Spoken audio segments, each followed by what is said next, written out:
Welcome back friends in the lecture number 2 of general awareness series of SI finance. तो SI finance की हमने series start की है general awareness की। उसमें हमारा लेक्चर नंबर फर्स्ट में इसमें हमने first in world and first in India discuss किया था। आज हम पॉपुलर पर्सनालिटी और ख़ास करके हम बात करें आज के टॉपिक में हम डिस्कस करेंगे जो रीजनल ऑर्गेनाइजेशंस हैं उनको हम देखेंगे। जो भी एस्पिरेंट्स हमारे से नए जुड़े उनको बता दो एग्जाम ओरिएंटेड नोट्स अगर आपको चाहिए ऐसे फाइनेंस के रिलेटेड तो यहाँ पर व्हाट्सएप नंबर दिया, इस पर कॉन्टैक्ट कर सकते हो। तो आपको ये नोट्स प्रोवाइड किए जाएंगे। बिल्कुल रिवीजन टाइप के नोट्स होंगे, short comprehensive point two point notes आपको यहाँ पर प्रोवाइड किए जाएंगे। स्क्रीनशॉट आप ले सकते हैं। आइए स्टार्ट करते हैं आज की क्लास। आपके सिलेबस में एक बहुत ही इंपॉर्टेंट टॉपिक है ऐसे फाइनेंस के सिलेबस में, that is important regional organization. तो रीजनल ऑर्गेनाइजेशन से आपको क्वेश्चन पूछे जाएंगे। तो इसमें देखते हैं यहाँ पर को क्या क्या चीज़ सिलेबस में है। SAARC, Asian, brick, BIMSTEC, G7, G8 और ओपेक, ये जो टॉपिक है ये आपके सिलेबस में मेंशन है इंपॉर्टेंट रीजनल ऑर्गेनाइजेशंस के रिलेटेड। और इसके साथ साथ अगर आपको बताओ यहाँ पर पॉपुलर नेम्स ऑफ पर्सनैलिटीज़ हम पहले देख लेते हैं, फिर हम आगे चलेंगे रीजनल ऑर्गेनाइजेशंस पे। पॉपुलर नेम्स ऑफ पर्सनैलिटी जो कि आपके सिलेबस में लिखा हुआ है और इसको हम देखते हैं 2-3 मिनट में इसको हम कवर कर देंगे। जैसे कि father of nation, father of nation किन्हें कहा जाता है? Father of nation Mahatma Gandhi ji को कहा जाता है। फ्रंटियर गांधी और बादशाह खान अब्दुल गफ्फार खान को का नाम दिया जाता है। ग्रैंड ओल्ड मैन जो अभी रिसेंटली एग्जाम में पूछा गया था, ग्रैंड ओल्ड मैन दादा भाई नेहरू जी को कहा जाता है। स्ट्रॉन्ग और आयरन मैन, स्ट्रॉन्ग मैन या फिर आयरन मैन सरदार वल्लभ भाई पटेल को नाम दिया गया है। Man of peace, man of peace Lal Bahadur Shastri को नाम दिया गया है। पंजाब केसरी लाला लाजपत राय को नाम दिया गया है। देश बंधु चित्तरंजन दास को और दीन बंधु CF एंड्रयू को नाम दिया गया है, निक नेम्स। तो इसके साथ साथ बात करें लोकमान्य, बहुत इंपॉर्टेंट नाम है लोकमान्य बाल गंगाधर तिलक को कहा जाता है Nightingale of India. This is very important, Nightingale of India. Sarojini Naidu को इनका जो है निक नाम रखा गया है lady with the lamp Florence Nightingale. और नेपोलियंस ऑफ इंडिया समुद्र गुप्ता को कहा जाता है Napoleon of India. Shakespeare of India महाकवि कालिदास को शेक्सपियर ऑफ इंडिया कहा जाता है, कवि कालिदास को। Father, grand father of Indian films जो है वो कहा जाता है गोविंद फाल्के को। और इन्हीं के नाम से अवार्ड भी मिलता है जो हाईएस्ट अवार्ड होता है फिल्म कैटेगरी में। मैजिशियंस ऑफ द हॉकी जो है ध्यानचंद, इनको ध्यानचंद को कहा जाता है। तो ये मोस्ट इंपॉर्टेंट जो हमने चुन के यहाँ पर रखे हैं जो एग्जाम में पूछे जा सकते हैं। मोस्ट पॉपुलर पर्सनैलिटीज़ के निक नेम जो है आपको एग्जाम में देखने को मिल सकते हैं। तो इसके बाद जो हमारा मेन टॉपिक है आज का वो है इंपॉर्टेंट रीजनल ऑर्गेनाइजेशंस। तो इसमें सबसे पहले हमारे आता है सार्क। सार्क में आपको बता दूं क्या क्या चीज़ें आपको याद रखनी है। सबसे पहली चीज़ जो आपको याद रखनी है इसके रिलेटेड वो है आपको इसकी full form, south Asian association for regional corporation. ध्यान से एग्जाम में ऑप्शंस अगर आपको 4 दिए जाए, कंफ्यूज ना होना। South Asian association for regional corporation, okay. Establish ये 8 दिसंबर 1985 में, 8 दिसंबर 1985 में सार्क एस्टेब्लिश हुआ था। इसकी मेंबर कंट्री कितनी हैं? सार्क की जो मेंबर कंट्रीज़ हैं वो है 8। इनमें मालदीव, बांग्लादेश, भूटान, श्रीलंका, पाकिस्तान, अफगानिस्तान, इंडिया, नेपाल। तो ट्रिक आपने यहाँ पर रखी है, क्या रखी है? MBBS। वो क्या हुआ? मालदीव, बांग्लादेश, भूटान, श्रीलंका। ठीक रहेगा याद? MBBS, मालदीव, भूटान, बांग्लादेश, भूटान, बांग्लादेश, श्रीलंका, मालदीव, भूटान, बांग्लादेश, श्रीलंका। उसके बाद पैन, PAIN, पैन, यानी MBBS करने में बहुत पैन होता है। पैन मतलब बहुत स्ट्रगल करनी पड़ती है।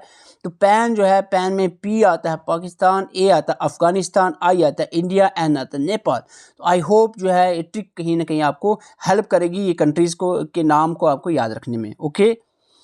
और इसका जो हेड क्वार्टर है सार्क का, that is at Kathmandu, Nepal. ये भी आपको याद रखना है। ऑब्जेक्टिव, ऑब्जेक्टिव क्या है? सार्क का जो ऑब्जेक्टिव है वो है क्या? To promote the welfare of people of South Asia and to improve their quality of life. बहुत बेसिक तरीके से हमने सार्क को यहाँ पर कवर कर दिया। होपफुली आपको याद रहेंगी चीज़ें। एशियन की बात करें, एशियन की बात करें, एशियन आपके सामने है association of south east Asian nation. इसकी फुल फॉर्म है एशियन की, association of south east Asian nation, association of south east Asian nation इसकी फुल फॉर्म है। 8 अगस्त 1967 में, आपको ईयर याद रखना ज़्यादा इंपॉर्टेंट है, 1967 में बैंकॉक थाईलैंड में ये इस्टेब्लिश हुई थी एशियन ऑर्गेनाइजेशन। हेडक्वार्टर इसका जकार्ता इंडोनेशिया में है, जकार्ता इंडोनेशिया में। दो इंपॉर्टेंट पॉइंट आपने याद रखने हैं। 1967, अभी जो हमने बात किया सार्क, वो हुई थी 85 में, जब इंडियन नेशनल कांग्रेस बनी थी उसी साल में। और एशियन जो है ये 67 में हुई, इससे पहले बनी थी इसने ये 67 में, बैंकॉक थाईलैंड में। और इसका हेडक्वार्टर जो है वो कहाँ है? जकार्ता इंडोनेशिया में। अभी बताओ मुझे, अभी जो सार्क पड़ा इसका हेडक्वार्टर कहाँ पर है? काठमांडू नेपाल में, जो अभी हमने पढ़ा इससे पहले। ओके, टोटल मेंबर्स की बात ध्यान से पढ़ोगे तो याद रहेंगे, बहुत से एस्पिरेंट के याद नहीं हो रहे। ओ भाई, बंदा सुपर क्या कहते हैं उसको, यानी ऊपर ऊपर से बंदा ऐसे देख रहा है कि हाँ जी हाँ टोटल मेंबर 10, ट्रिक ये है। थोड़ा सा दिमाग को जोर लगाना पड़ता है जनाब। 10 टोटल मेंबर 10 है, लेकिन ट्रिक के साथ अगर आप याद रखना चाहो तो टीवी क्लिप ऑफ एमबीबीएस, फिर से एमबीबीएस टीवी क्लिप में क्या है? Thailand, Vietnam. Clip CLIP, clip में है कंबोडिया, लाओस, इंडोनेशिया, फिलीपींस, ठीक है। और एमबीबीएस मालदीव, बुर्मा यानी म्यांमार, ब्रुनई एंड सिंगापुर। तो इस तरह से आप याद रख सकते हो 10 इसकी जो कंट्रीज़ हैं एशियन की। और इसके बाद चेयरमैन की बात करें ऑफ एशियन चेयरमैन, जो चेयरमैनशिप है एशियन की रोटेट करती रहती है एनुअली। ये क्वेश्चन पूछा जाता है, एनुअली रोटेट करती है चेयरमैनशिप एशियन की बेस्ड ऑन द अल्फा। और ये भी पूछा अल्फाबेटिकल ऑर्डर में ये रोटेट करती है एनुअली, चेयरमैनशिप ऑफ एशियंस। और चेयरमैन 2023 के जो एशियन के रहे हैं वो इंडोनेशिया चेयरमैन कंट्री थी 2023 के। और चेयरमैनशिप ऑफ एशिया 2024 का अगर पूछा जाए तो लाओस रहने वाली है, ये आपको याद रखना है। सेक्रेटरी जनरल जो है इसके काउ किम हुम जो है, ये जो भी इसका नाम पढ़ा जा रहा है आपको, ये जो है सेक्रेटरी जनरल हैं एशियन के। तो आई होप एशियन के सारे पॉइंट यहाँ पर कवर हो जाते हैं। पर्पस भी आप इसमें देख लेना क्या पर्पस है। मोटो ऑफ द एशियन है one vision, one identity, one community. This point is also important. The motto of ASEAN, one vision, one identity and one community is the motto of ASEAN. तो ASEAN एक slide के में आपको देखो, हमारा content जो होता है, जो एक स्लाइड के अंदर सारी चीज़ें निपटा देते हैं हम, ताकि आपको सारी चीज़ें आपको आसान तरीके से पहुंचाई जाए। ब्रिक्स की बात करें, ब्रिक्स में अगर हम बात करें, इसकी मैं पहले ही बात कर चुका हूँ, करंट अफेयर में भी रहा है। Brazil, Russia, India, China and south Africa, यहाँ पर 5 कंट्रीज़ हैं ब्रिक्स के अंदर। 2006 में ब्रिक बनी थी एज ब्रिक, बाद में साउथ अफ्रीका भी ऐड होगी 2010 में, और एज ब्रिक्स इसका नाम पड़ गया, साउथ अफ्रीका भी जब ऐड होगी, ठीक है। हेडक्वार्टर इसका शंघाई चाइना में है ब्रिक्स का। और 15वीं जो ब्रिक की समिट 2023 में जैसनबर्ग साउथ अफ्रीका में हुई है। ये खास इसलिए है, ब्रिक्स एक तो सिलेबस में है वो तो है ये, लेकिन उसके साथ साथ करंट अफेयर में इसलिए रही है क्योंकि नई मेंबर कंट्रीज़ जो हैं यहाँ पर ज्वाइन कर रही है ब्रिक्स को। और वो जो कंट्रीज़ हैं ये आपके सामने हैं, 1 जनवरी 2024 से ऐड हो चुकी हैं। Argentina, Egypt, Ethiopia, Iran, Saudi Arabia, United Arab अमारात। तो ये सारी कंट्री जो है इसका आपने याद रखना है, ब्रिक्स के अंदर ज्वाइन कर रही है रिसेंटली। और इसके साथ साथ बिम्स्टेक की बात करें, बिम्स्टेक भी आपके सिलेबस में मेंशन है। इसकी जो फुल फॉर्म है that is Bay of Bengal Initiative for Multi Sectoral, Bay of Bengal Initiative for Multi Sectoral Technical and Economical Corporation, BIMSTEC, Bay of Bengal Initiative for Multi Sectoral Technical and Economic Corporation जो है इसकी full form है BIMSTEC की। ये 1997 में बनी थी BIMSTEC. Member states की बात करें, यहाँ पर 7 कंट्रीज़ हैं। हेडक्वार्टर इसका मेंबर स्टेट 7 हैं। हेडक्वार्टर इसका बांग्लादेश में। सेक्रेटरी जनरल श्री इंदिरा मैनी पांडे जो है ये इसकी सेक्रेटरी जनरल है। और G7 की बात करें, 7 कंट्रीज़ का ग्रुप है। Canada, France, Germany, Italy, Japan, United kingdom, United states and the United EU not a part of rotation.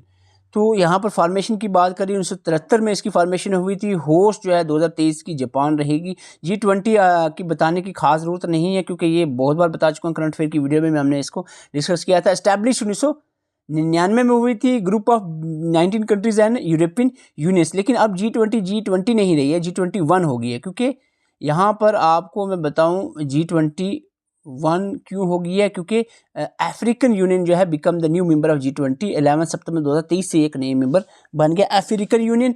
First G20 की समिट 2008 में वाशिंगटन USA में हुई थी। और जो रिसेंट समिट्स की बात करें, 2022 में इंडोनेशिया, 2023 में G20 की समिट इंडिया में हुई है, 2024 में ब्राज़ील में होने जा रही है। ये तीनों पॉइंट्स इंपॉर्टेंट है G20 समिट्स के रिलेटेड।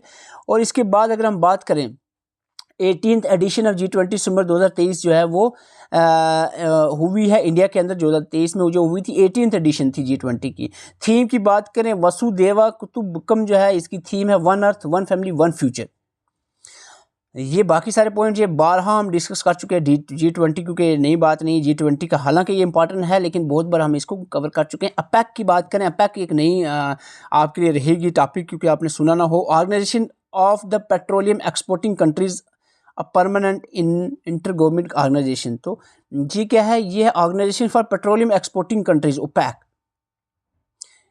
तो इसमें हम देखते हैं created at Baghdad conference on 10 से 14 सितंबर 1960 में ये बनी थी। बगदाद कॉन्फ्रेंस के दौरान Iran, Iraq, Kuwait, Saudi Arabia, Venezuela जो पेट्रोलियम एक्सपोर्टिंग कंट्रीज़ हैं उनके रिलेटेड इतना आपने याद रखना। Organization of Petroleum Exporting Countries full form से पता चल रहा है और आपको पता चल जाए कौन सी कंट्री पेट्रोलियम में है। Iran, Iraq, Kuwait, Saudi Arabia, Venezuela जो है इस कंट्री के मेंबर्स हैं, इस ओपेक के मेंबर्स हैं। हेडक्वार्टर इसका जनीवा स्विट्ज़रलैंड में है। फर्स्ट 5 ईयर्स सितंबर 1965 मूव वीना ऑस्ट्रेलिया में मूव कर, पहले यानी यहाँ पर था, वीना ऑस्ट्रेलिया में इसको मूव कर दिया गया। ऑब्जेक्टिव जिसका आपको लिखा हुआ है यहाँ पर, ये आप पढ़ सकते हो ऑब्जेक्टिव के रिलेटेड।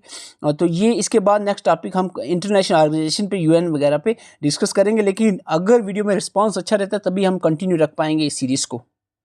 अब वीडियो आपने देख ली है, वीडियो के साथ साथ नोट्स जो है वो भी पढ़ें और साथ में अपने लेवल पर भी देखें। हमने कोशिश की है कि सारी चीज़ों को आसान तरीके से लिखा जाए। अगर ये जो वीडियो के नोट्स हैं, जो भी नोट्स इसके ऐसे फाइनेंस के आप नोट्स हैं, ये आपको इस व्हाट्सअप नंबर पर मिल जाएंगे, कॉन्टैक्ट कर सकते हो। व्हाट्सअप स्क्रीनशॉट आप ले लें और वीडियो को लाइक ज़रूर करें ताकि हमें भी पता चले कि आप लोग इंटरेस्टेड हैं ऐसे फाइनेंस की जो हमने GK सीरीज स्टार्ट की है, ताकि हम इसको हम कंटिन्यू रख सकते हैं। वीडियो लाइक करें, चैनल पर नए चैनल को सब्सक्राइब भी कर सकते हैं और टेलीग्राम ज्वाइन कर सकते हैं, उसका लिंक भी आपको डिस्क्रिप्शन मिलेगा। Thank you for watching.